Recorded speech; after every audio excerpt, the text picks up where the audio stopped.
तो आइए बच्चों देखते हैं इस क्वेश्चन को कैसे करना है। देखिए क्या कह रहा है, the momentum of a bullet of mass 20 gram fired from a gun is 10 kg metre पर second. The kinetic energy of this bullet in kilo joule will be. देखिए क्या कह रहा है, एक बुलेट है जिसका मास 20 ग्राम है। जब वो एक गन से फायर की जाती है, यानी बंदूक से जैसे हम गोली चला रहे हैं, फायरिंग कर रहे हैं, तो उससे जो बुलेट निकल रही है वो 20 ग्राम की, और उसका मोमेंटम कितना है, 10 kg मीटर पर सेकेंड। यानी उस बुलेट का मास 20 ग्राम है और वो मोमेंटम जितना जनरेट कर रही है कितना, 10 kg इंटू मीटर पर सेकेंड। तो काइनेटिक एनर्जी इस बुलेट की बतानी किसमें, किलो जूल में। यानी इनमें से कोई एक ऑप्शन हमको चूज करना है। तो देखिए क्या दे रहा है, मास दे रहा है बुलेट का कितना, 20 ग्राम। तो सबसे पहले एक काम करेंगे कि इसको केजी में चेंज कर लें। तो केजी में चेंज करेंगे, कितना हो गया, 20 into 10 to the minus 3 kg। इसका मोमेंटम कितना दे रखा है, 10 kg इंटू मीटर पर सेकेंड। ये क्या है, बुलेट का मोमेंटम। मोमेंटम मोमेंटम किससे डिनोट करते हैं, पी से, स्मॉल पी। ये कितना दे रखा है, 10 kg इंटू मीटर पर सेकेंड। देखिए मोमेंटम होता क्या है, ये जो मोमेंटम है क्या होता है, मास इंटू वेलोसिटी। यानी मास और वेलोसिटी के प्रोडक्ट को हम क्या बोलते हैं, मोमेंटम बोलते हैं। तो हमको इसकी वैल्यू दे रखी है, कितनी दे रखी है, 10 kg इंटू मीटर पर सेकेंड। अब हमसे पूछ क्या रहा है, काइनेटिक एनर्जी। अब देखिए काइनेटिक एनर्जी का फॉर्मूला क्या होता है, K is equals to half mv²। यानी अगर हमको काइनेटिक एनर्जी बॉडी की कैलकुलेट करनी है तो क्या पता होना चाहिए, बॉडी का मास पता होना चाहिए और बॉडी किस वेलोसिटी से मूव कर रही है ये पता होना चाहिए। अब लेकिन देखिए इस क्वेश्चन में क्या है, इस क्वेश्चन में मास तो दे रखा है, भाई बुलेट का मास दे रखा है, हमको बुलेट की काइनेटिक एनर्जी पता करनी है। तो बुलेट का मास तो दे दिया कि 20 ग्राम की बुलेट है, बट उसकी वेलोसिटी नहीं दी कि वो किस वेलोसिटी से मूव कर रही है। अगर वेलोसिटी दिया होता तो सीधे यहाँ पे मास और वेलोसिटी का, मास और वेलोसिटी की वैल्यू रख देते, हमको काइनेटिक एनर्जी मिल जाती। तो अगर वेलोसिटी नहीं दी तो वेलोसिटी फाइंड करने का जुगाड़ दे दिया। ये देखिए ये मोमेंटम दे रखा है, इस मोमेंटम की हेल्प से हम क्या निकाल लेंगे, बॉडी की वेलोसिटी निकाल लेंगे। और मास ऑलरेडी हमको दे रखा है, यहाँ इस फॉर्मूले में पुट करेंगे तो हमको काइनेटिक एनर्जी मिल जाएगी। अब देखिए यहाँ से हम क्या करेंगे, वेलोसिटी निकाल लेंगे। तो मास इंटू वेलोसिटी कितना दे रखा है, 10 kg इंटू मीटर पर सेकेंड। मास कितना यहाँ निकाल रखा है, 20 into 10 to the minus 3 kg into v is equals to 10। तो सॉल्व कर लेते हैं इसको, देखिए क्या हो जाएगा, 2 यानी 1/2 इंटू 10 टू द पावर 3, यानी कितना हो जाएगा, 0.5 into 10 to the power 3 metre पर सेकेंड। ये क्या मिल गई हमको, वेलोसिटी मिल गई। अब देखिए हमको जब ये वेलोसिटी मिल गई, अब इस वेलोसिटी को हम क्या करेंगे, इस फॉर्मूले में पुट कर देंगे क्योंकि मास ऑलरेडी गिवन है। तो आइए वैल्यूज पुट कर देते हैं, हाफ इंटू मास कितना दे रखा है, 20 into 10 to the minus 3 kg। हमने वेलोसिटी कितनी कैलकुलेट कर ली, 0.5 इंटू 10 टू द पावर 3, इसका स्क्वायर करेंगे। तो आइए सॉल्व कर लेते हैं, 2 10 यानी 10 to the minus 2 into 0.5 into 0.5 into 10 to the power 6, यानी कितना हो जाएगा, 0.25 इंटू 10 टू द पावर 4। अब देखिए ये हमको मिल गई काइनेटिक एनर्जी, क्या मिल गई, इतना जूल मिल गई। लेकिन हमको ऑप्शन में ऐसा कोई भी ऑप्शन नहीं दे रखा है, इस फॉर्म में का कोई भी ऑप्शन नहीं दे रखा है, क्योंकि ऑप्शन में पूछ क्या रहा है, हमको जो फाइंड करना है वो क्या फाइंड करना है, किलो जूल में। यानी काइनेटिक एनर्जी हमको किसमें निकालनी है, किलो जूल में। तो किलो जूल क्या होता है, ध्यान से देखिए, 1 kilo joule is equals to 1000 joule होता है, यानी कह सकते हैं कि 10 टू द पावर 3 जूल।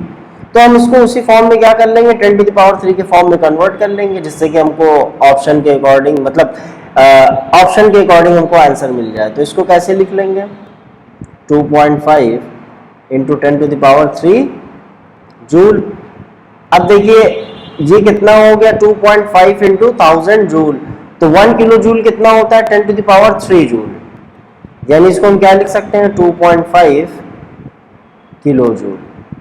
ये हमारा क्या हो गया, फाइनल आंसर। तो अब देखिए इसमें से देख लीजिए कौन सा ऑप्शन करेक्ट है, यानी सी वाला। तो जरूरी नहीं कि क्वेश्चन में हमेशा जूल में ही पूछे, हो सकता है किलो जूल में भी पूछ दे। तो किलो जूल में पूछ रहा है तो पहले क्या करेंगे, पहले जनरली हम उसको जूल में सॉल्व कर लेंगे और उसके बाद हम कन्वर्ट कर लेंगे उसके अकॉर्डिंग। आइए इसी तरह से एक दूसरा क्वेश्चन देखते हैं।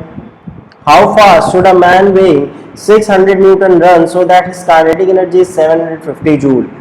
अब देखिए एक मैन जिसका वेट कितना है 600 न्यूटन, वो कितना फास्ट दौड़े, किस वेलोसिटी से दौड़े कि उसकी काइनेटिक एनर्जी कितनी हो जाए 750 जूल। यानी एक बंदा उसका वेट कितना है 600 न्यूटन, अब उसको इस वेलोसिटी से दौड़ना है कि उसका वेट 750 जूल हो जाए। अब हमको यही वेलोसिटी बतानी है कि वो किस वेलोसिटी से दौड़े कि वो इतनी काइनेटिक एनर्जी गेन कर ले, इतनी काइनेटिक एनर्जी उसके पास आ जाए। तो अब देखिए हम काइनेटिक एनर्जी का फिर से एक बार फॉर्मूला लिखते हैं। काइनेटिक एनर्जी क्या होती है, हाफ mv²। यानी काइनेटिक एनर्जी अगर हमको बॉडी की कैलकुलेट करना है तो हमको क्या पता होना चाहिए, उसका बॉडी का मास और बॉडी की वेलोसिटी। तो यहाँ देखिए ना मास दे रखा है ना, मतलब मास तो दे ही नहीं रखा है यहाँ पे क्या है, और वेलोसिटी हमको फाइंड करनी है, सिर्फ दे क्या रखा है इन तीनों में से काइनेटिक एनर्जी। यानी काइनेटिक एनर्जी दे रखा है, मास हमको नहीं पता, वेलोसिटी फाइंड करनी है। लेकिन फिर मास फाइंड करने के लिए कुछ हमको दे रखा है, ये 600 न्यूटन क्या दे रखा है, वेट क्या दे रखा है 600 न्यूटन। अब वेट होता किसके इक्वल है, ध्यान दीजिए, mass into acceleration due to gravity. यानी वेट किसके इक्वल है, mass into acceleration due to gravity, और इसकी वैल्यू हमको दे रखी है। तो यहां से इसकी हेल्प से हम क्या निकाल लेंगे, मास निकाल लेंगे। तो वेट W की वैल्यू कितनी है 600, मास कैलकुलेट करना, एक्सीलरेशन ड्यू टू ग्रेविटी कितना है 10, तो कितना हो जाएगा मास 60 kg। यानी मास हमारे पास कितना आ गया 60 kg। यानी ये पता चल गया कि वो बंदा 60 किलो का। अभी 60 किलो के आदमी को, 60 किलो के बंदे को कितनी वेलोसिटी से भगाए कि इसके पास काइनेटिक एनर्जी कितनी आ रही है 750 जूल। तो अब आइए काइनेटिक फॉर्मूले में वैल्यूज पुट कर देते हैं। देखिए 750 काइनेटिक एनर्जी दे रखी है 750 जूल, हाफ इनटू मास कितना मिल गया 60 kg, v² हमको वेलोसिटी फाइंड करनी है। तो आइए सॉल्व कर लेते हैं बस। यानी v² यानी v की वैल्यू कितनी हो गई 5 मीटर पर सेकेंड।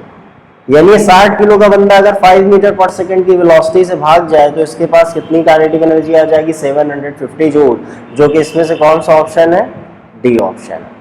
तो बहुत आसान क्वेश्चन था, बस जरूरी नहीं है कि कभी कभी वैल्यूज, मतलब होगा क्या, हमेशा ऐसा नहीं है कि आपको वैल्यूज डायरेक्टली दे दी जाए कि मास दे दिया, वेलोसिटी दे दी, बस फॉर्मूले पे पुट कर दो आंसर आ जाए। तो जरूरी नहीं है कि ऐसा हमेशा दे रखा हो, तो कभी कभी क्वेश्चन थोड़ा सा चेंज किया जाएगा। अब मास को किस फॉर्म में दे दिया, वेट के फॉर्म में दे दिया। अब वेट अगर आपको पता है कि वेट होता क्या है तो आप उसकी हेल्प से क्या निकाल सकते हैं, मास निकाल सकते हैं। अब वेट 600 न्यूटन है, इसका मतलब इनडायरेक्टली वो मास दे दिया।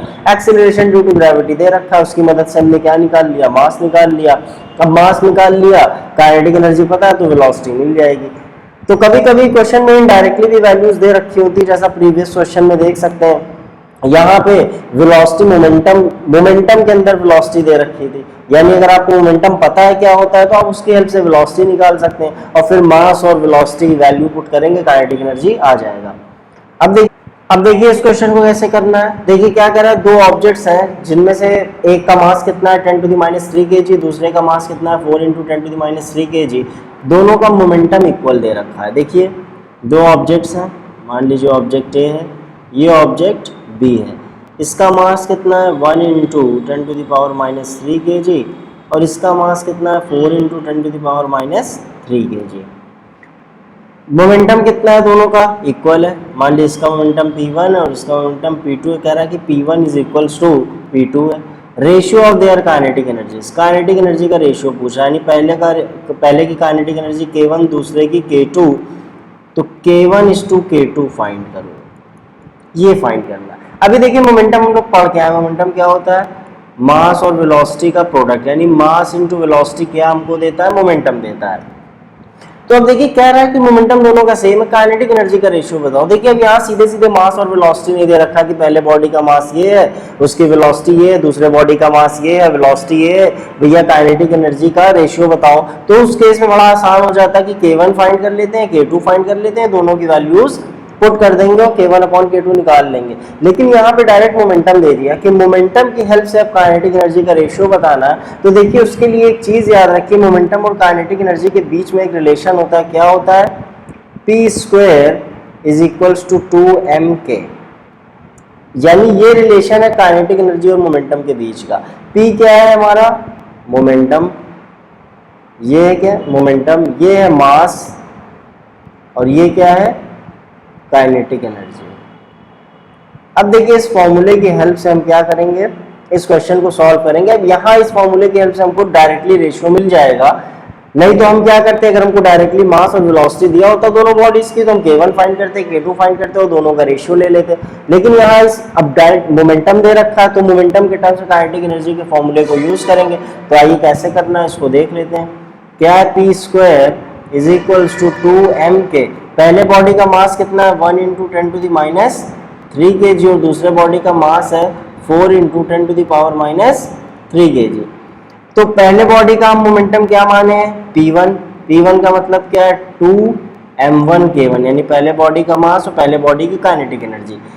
फिर p2 दूसरे बॉडी का मोमेंटम है। क्या है? पहले तो दूसरे बॉडी का मास m2 और काइनेटिक एनर्जी उसकी क्या हो जाएगी? k2 हो जाएगी। अब हम क्या करेंगे, हमसे k1 अपॉन k2 पूछ रहा है, तो हम क्या करेंगे, इन दोनों इक्वेशंस को आपस में डिवाइड कर देंगे। तो 2 से 2 क्या हो जाएगा? कैंसिल हो जाएगा। p1 upon p2 is equals to m1 upon m2 into k1 upon k2। अब देखिए दोनों के मोमेंटम से क्या क्या रखा है, दोनों का मोमेंटम इक्वल है। दोनों का मोमेंटम इक्वल है, इसका मतलब मान लीजिए इसका भी मोमेंटम कितना है? p है, इसका भी मोमेंटम कितना है? p है। तो p से p क्या हो जाएगा? कैंसिल हो जाएगा।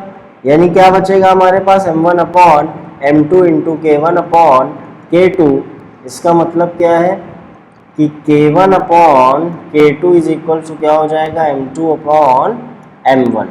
अब देखिए बस दोनों का मास क्या करेंगे, इस तरह से हम निकाल वैल्यूज पुट कर देंगे। दूसरे बॉडी का मास कितना है?